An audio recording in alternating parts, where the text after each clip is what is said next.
नमस्कार दोस्तों, Himachal now news में आपका एक बार फिर से स्वागत है। हमारा ध्येय आपको डराना नहीं है, मगर सच जो है उससे आपको मुखातिब कराना भी बहुत ज़रूरी है।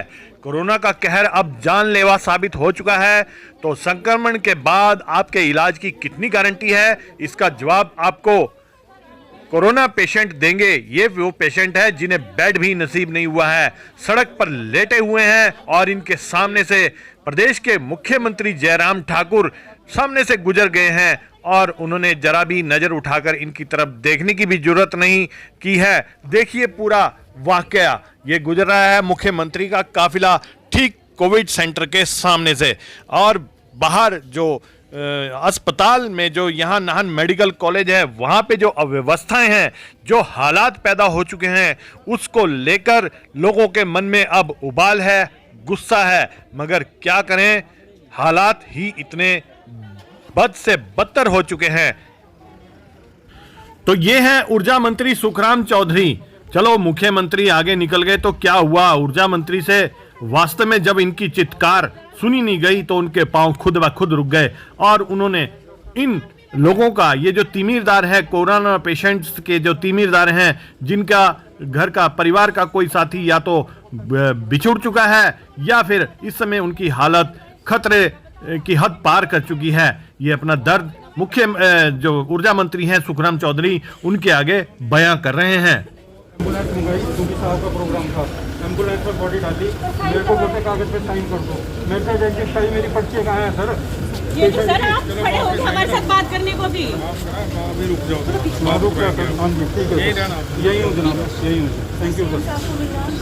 आप लिख देना कि कोई डॉक्टर राउंड लगाने नहीं आ रहा है, कोई डॉक्टर राउंड लगाने नहीं आ रहा है, बस मर रहे आदमी बांध के उनको भेज रहे हैं। कोई नहीं डॉक्टर देख रहा, कोई भी जो झाड़ू दे रही है, जो नर्सिस है वही देख रही है, वो बहुत अच्छा काम कर रही है, जो अंदर है वो बहुत अच्छा काम कर रही है, लेकिन डॉक्टर कोई राउंड पे नहीं आ रहा है। हाँ, वो बहुत अच्छा काम कर रही है, तो तारीफ कर देना, वो बहुत अच्छा काम कर रही है। तो ये थे नाहन मेडिकल कॉलेज के हाल। बड़ी ही भयावह स्थिति है, आपकी रूह कांप जाती है ऐसी बातें सुनकर। अब देखिए मुख्यमंत्री के आगे कैसे रोया इन लोगों ने अपना दुखड़ा।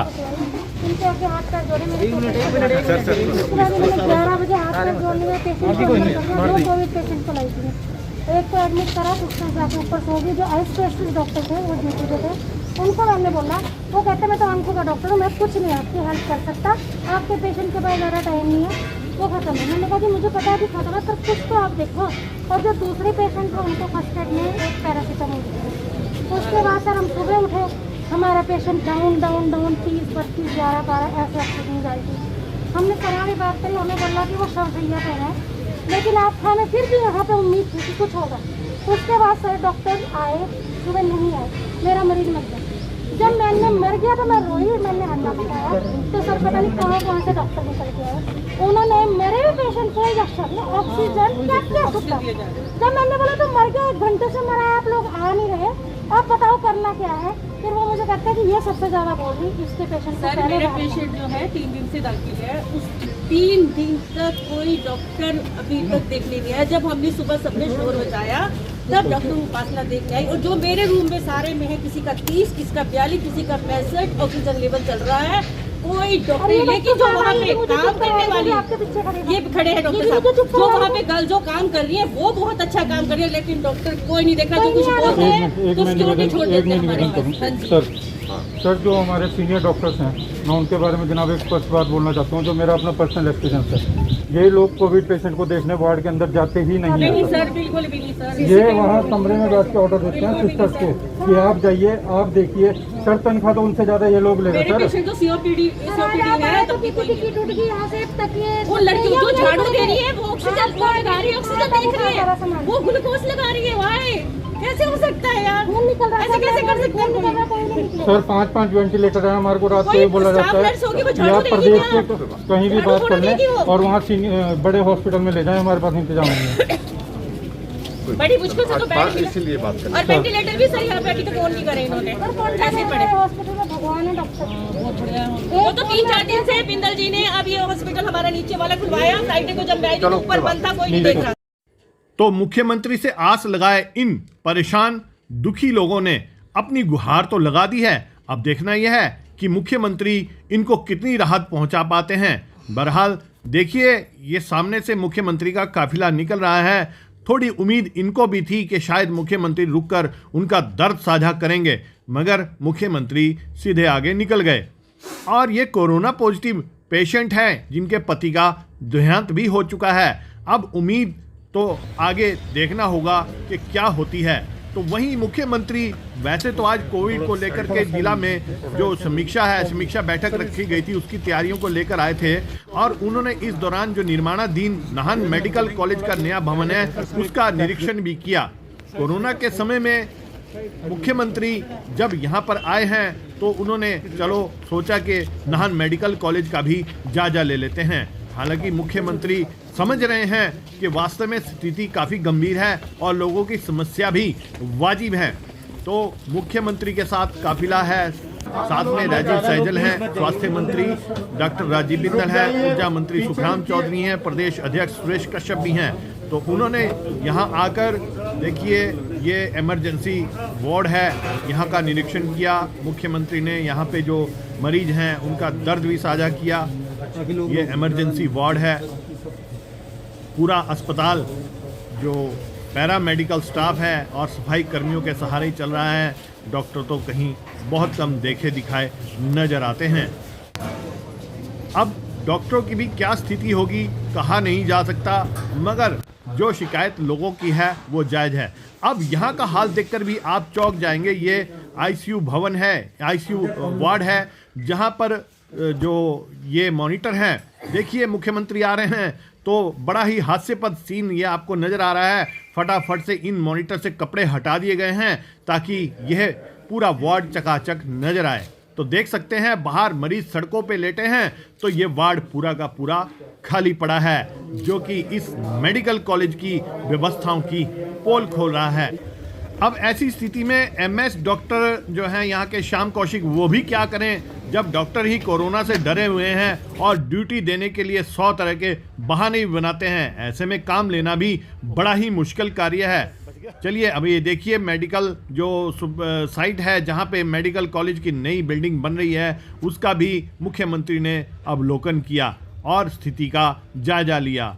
ये एक बड़ी उम्मीद है नाहन मेडिकल कॉलेज यहाँ के लोगों के लिए। फिलहाल तो यहाँ की तमाम व्यवस्थाएं चरमराई हुई हैं।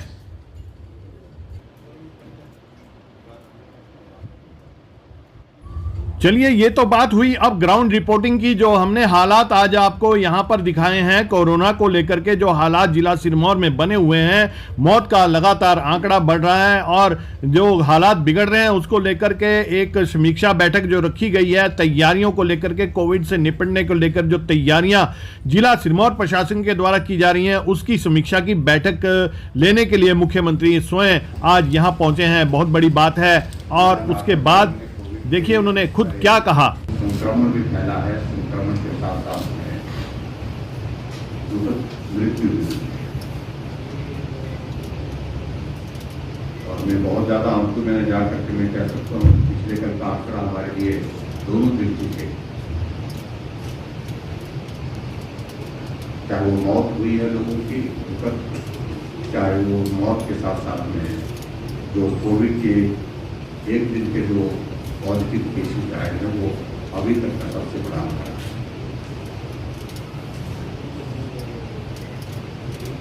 हिमाचल प्रदेश में कोविड को कंटेन करने के लिए, तो कोविड की सारी सिचुएशन को हैंडल करने के लिए हम प्रदेश स्तर पर प्रयत्न कर ही रहे थे, जो सरकार के स्तर पर करने हैं।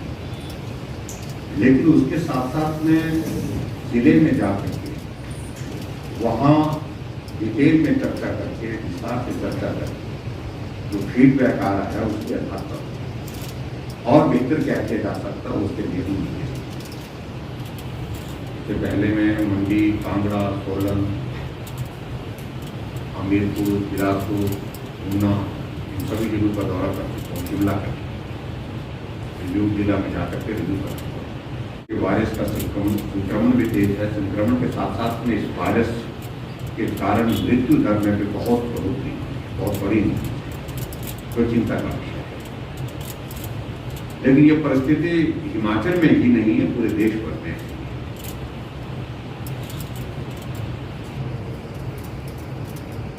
आज जहां हम यहाँ आकर के इस सारे विषय को लेकर के कि और बेहतर क्या किया जा सकता है, उसमें हमने 3-4 चीजों को लेकर के जो काम करने के लिए जो शुरुआत की है सभी जगह, उसमें बेड कैपेसिटी कैसे बढ़ाई जाए, उसका मैकेनिज्म क्या किया जा सकता है, किस तरह से बढ़ सकती है, कहाँ बढ़ सकती है। उसके अतिरिक्त हमारी जो सप्लाई चेन सारी चीज़ों को लेकर के इस वायरस के लिए जो विशेष रूप से जिसमें पीपी किट है, जिसमें मास्क है, जिसमें सैनिटाइजर है, जिसमें हमारी ऑक्सीजन सप्लाई है, ये सारी चीज़ें तमाम ठीक प्रकार से व्यवस्थित ढंग से मेंटेन रहे, चलती रहे, उस पर भी हमने चर्चा की। और उसके अतिरिक्त हम समाज के सभी वर्गों को इसमें इस काम में जोड़ें, हमारे संगठन को, संस्थाओं को, जो वो प्रतिनिधि हमारे पंचायती राज के, नगर परिषद के, नगर पंचायत, जिला परिषद, उनका भी इसमें इन्वॉल्वमेंट है,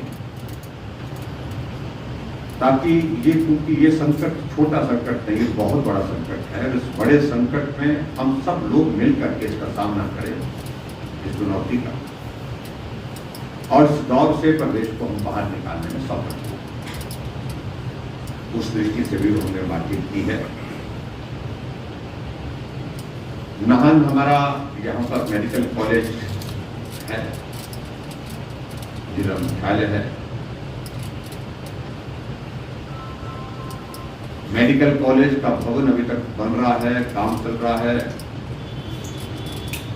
और इसलिए हमारे पास जो व्यवस्थाएं अभी तक मौजूद है वो वही है लगभग जो एक डिस्ट्रिक्ट हॉस्पिटल, जोनल हॉस्पिटल के स्तर पर है। जो बातें उन्हें बताई है उन सारी चीज़ों को हमने रिकॉर्ड किया है। हमारे साथ में माननीय स्वास्थ्य मंत्री जी भी हैं, हमारे साथ में सेक्रेटरी हेल्थ भी हैं, हमारे साथ में माननीय मंत्री श्रीकांत चौधरी जी हैं, यहाँ नाहन के हमारे जो विधायक अध्यक्ष है विधानसभा डॉक्टर इंदर जी हैं, पार्टी के हमारे यहाँ के सांसद हैं, पार्टी के अध्यक्ष हैं, जी भी हमारे बीच में हैं। सभी लोग हमारे बीच में यहाँ पर उपस्थित थे। चर्चा में डिस्कशन किए और कुछ निर्णय किया। निर्णय में प्रमुख रूप से हमने एक चीज़ तो पहले तो ये है कि यहाँ इस तरह से मामले आ रहे हैं क्योंकि ये हमारे एडजॉर्निंग स्टेट है, ये ऐसे डिस्ट्रिक्ट है जो एडजॉर्निंग स्टेट के साथ बॉर्डर शेयर करता है सीमाओं के साथ। और हिमाचल प्रदेश में बॉर्डर की तो हमारे डिस्ट्रिक्ट है जहाँ संक्रमण काफ़ी ज़्यादा फैला है, जिसमें कांगड़ा है, ऊना है, आपका सोलन है, सिरमौर। इन तीनों जिलों में हमने विशेष परिस्थितियों में ये भी तय किया है कि हमारा नाइट का जो हमारा जो कोरोना कर्फ्यू है उसको भी हमने लागू किया। लेकिन फिर भी उसके बावजूद जो चीज़ें जो व्यवस्था की दृष्टि से हमको जो तय करनी थी उसमें हमने वो चीज़ें हमने आज की। एक तो बेड कैपेसिटी यहाँ कैसे बढ़ाई जा सकती है उस पर हमने विचार किया और विचार करने के बाद निर्णय किया कि लगभग जो है हम सारे चीज़ों को मिला करके यहाँ पर सरकारी व्यवस्था के अंतर्गत 110 के लगभग बेड की कैपेसिटी जो है यहाँ पर बढ़ाने की स्थिति में हम मतलब यहाँ तक हम बेड की कैपेसिटी लाना चाहते हैं। अभी एट हमारे पास बहुत कम है और उसमें एक चीज़ को लेकर के ये भी हमने निर्णय किया है कि जो हमारा यहाँ जो आयुर्वेदा का जो यहाँ पर खबर है यहाँ पर उसको भी खाली करके वहाँ जहाँ अभी तक हमारा आयुर्वेदिक जो इसका चलता है हॉस्पिटल चलता है यहाँ पर उसको भी खाली करके उसको भी कोविड के लिए डेडिकेट करने का हमने निर्णय किया और डेडिकेट करके जो है उसमें लगभग 20 से 25 बेड की कैपेसिटी का जिक्र आ रहा था कि 25 बेड की कैपेसिटी उसके अंतर्गत मुश्किल आएगी क्योंकि वो एकदम इस कैंपस के साथ कॉन्टिन्यू से है। हमने ये भी तय किया कि जो कुछ एक प्राइवेट सेक्टर के हॉस्पिटल है चाहे जिसमें 2-3 हॉस्पिटल का नाम है उनके साथ हमारे फॉर्म औपचारिकता का दौर रहता है वो औपचारिकता पूरा करेंगे। चाहे वो जुनेजा हॉस्पिटल है हमारा जहाँ ये कोंटा में है और उसके बाद साई हॉस्पिटल यहाँ पर है।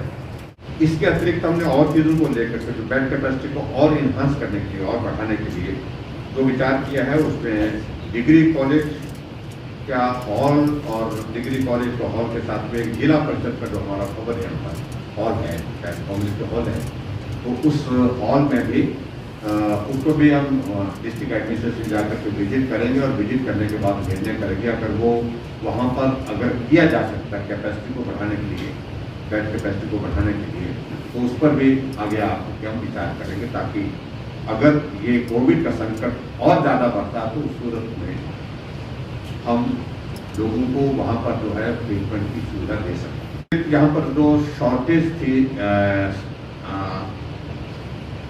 हमारे डॉक्टर्स की, नर्सेज की, और उसके साथ साथ में जो हमारे वार्ड बॉयज़ की, उसके बारे में भी हमने निर्णय किया है। उसमें तय किया है हमने कि जल्दी कोशिश करेंगे कि लगभग 50 के लगभग जो नर्सेज जो है यहाँ उपलब्ध कराएंगे। उसमें उसके एलोकेशन कैसे करेंगे, उसका थोड़ा सा वो सारी चीज़ को लेकर के हम प्लान करेंगे। बेड कैपेसिटी के हिसाब से सारा चीज़ करेंगे। उसकी रिक्वायरमेंट यहाँ रहेगी, उसकी रिक्वायरमेंट जो हमारा कोंटा है, कोंटा में भी अगर उसको शॉर्टेज वहाँ पर भी उस पर भी हम उसको सुनिश्चित करेंगे। और उसी तरह से लगभग 20 के लगभग जो है हम यहाँ पर जो है वो क्लास 4 जो हमारे वो वार्ड बॉयज़ को होते हैं और सोर्सिंग पर उसका भी अरेंजमेंट करेंगे, ताकि जो पेशेंट है उनके पास जब परिवार का कोई सदस्य नहीं जा सकता है, रिश्तेदार नहीं जा सकता है, उनके लिए ये जो वार्ड बॉय और जो हमारे जो क्लास 4 जो सफाई कर्मचारी के लिए जो एंगेज किए जाते हैं, वो बहुत अच्छी भूमिका निभाते हैं, अच्छा काम करते हैं। इसी प्रकार से कुछ एक डॉक्टर्स की भी हम यहाँ पर जो मेडिकल ऑफिसर्स की जो होते जो हैं उनको भी यहाँ पर भरने के लिए हम प्रयत्न करेंगे। और ये भी मैं आपको इस पर कहना चाहता हूँ, ताकि हम सिरमौर जिले की टोटल जो कोविड की सारी सिचुएशन को अच्छी तरह से यहीं हैंडल कर सकें, मैनेज कर सकें। बहुत कम लोगों को बेटर ट्रीटमेंट के लिए अगर आगे भेजने के लिए अगर जरूरत पड़ती है रेफर करके, तो उसमें बहुत कम लोग यहाँ से रेफर होते हैं। हमारे आशा वर्कर, हमारे हेल्थ केयर वर्कर जो है वो जो कोविड पेशेंट है उनका ट्रीटमेंट के लिए जो मदद जिस रूप में कर सकते हैं, उनके हेल्थ पैरामीटर्स रिकॉर्ड करके जो है वो कम्युनिकेट करते हैं, उनके लिए बेहतर तरह से जो सुविधाएं उपलब्ध कराने के सहयोग दे सकते हैं उस तरह से करें। सीएम साहब, आपसे एक बात पूछना चाहेंगे रेमडेसिविर को लेकर के, इंजेक्शन को लेकर के सर, कि सर इंजेक्शन हिमाचल प्रदेश के 3 यूनिट में एक्सपोर्ट के लिए बढ़ना था। 11 अप्रैल को भारत सरकार के द्वारा रेमडेसिविर के निर्माण के ऊपर जो एक्सपोर्ट का है वो बंद कर दिया, बैन कर दिया गया था जी। उसके बावजूद यहाँ पे जब कैपेसिटी है और रेमडेसिविर को लेकर के इस समय बहुत बड़ी ब्लैक मार्केटिंग भी हो रही है इंजेक्शन को लेकर, हिमाचल में भी इसकी कमी देखी जा रही है, तो सर क्या आप अपने विशेषाधिकार का, आपदा का अधिकार का उपयोग करते हुए क्या उनको हिमाचल गवर्नमेंट के लिए अपने सप्लाई के लिए उनको निर्माण की परमिशन देंगे या नहीं देंगे जी?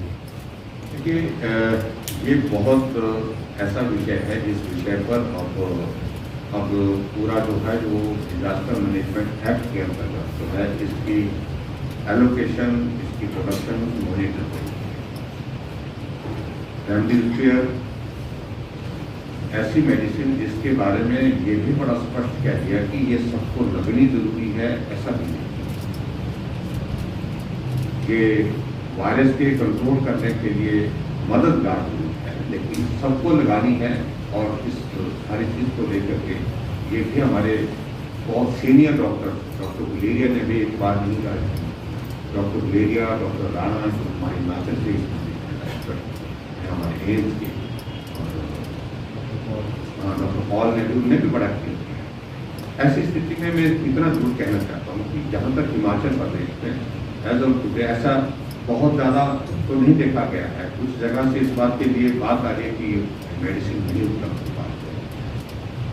ये कंसर्न अच्छी तरह से हमारी केंद्र सरकार के समक्ष वो हुआ है, और मैं समझता हूँ कि ऐसी स्थिति नहीं है कि भी जिसके कारण जो है रेमडेसिविर की जो है बहुत बड़ी कमी हमारे हिमाचल प्रदेश में आने वाले समय को फेस करनी पड़ेगी। उपलब्धता जहाँ जहाँ जिस रूप में है उसके मुताबिक वो उपलब्ध होकर के जो है लोगों को बहरहाल टूटती सांसों सिसकती सिसकियों को राहत का मरहम कितना असरदार होगा, ये तो आज मुख्यमंत्री के द्वारा की गई समीक्षा बैठक के परिणाम ही बता पाएंगे। परंतु जिला प्रशासन, पुलिस प्रशासन भले ही कितनी तैयारियां कर ले, मगर जिनको भगवान का दर्जा दिया जाता है यानी डॉक्टर, सच में कोरोना वॉरियर बन पाएंगे या फिर 2.5 लाख तनख्वाह जेब में डालकर पंजाब सोने चले जाएंगे।